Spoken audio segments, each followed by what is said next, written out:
साथीहरू यहाँ बाघ छ बाघ। यो बाघले के कुरो यहाँ राखिरहेको छ पेटभित्र के रहेछ म तपाईँहरूलाई देखाउँछु है त हेर्नुहोस् त बाघ बाघ आउँदा आउँ बाघ बाघ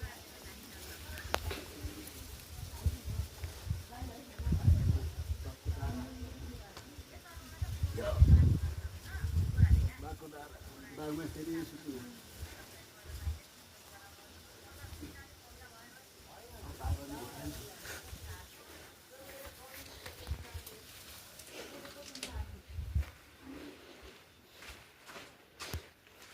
यो चाहिँ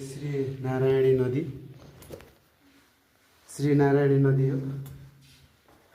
नारायणी नदीहरू अनि यो चाहिँ विभिन्न शालिग्रामहरू सबै कुरोहरू छ क्या यो चाहिँ बाघले खाएर राखेको रहेछ खास अन्त बाघ आएर लखट्न आएको त बाघले खाएर पो राखेको ल जाम बुढी जाम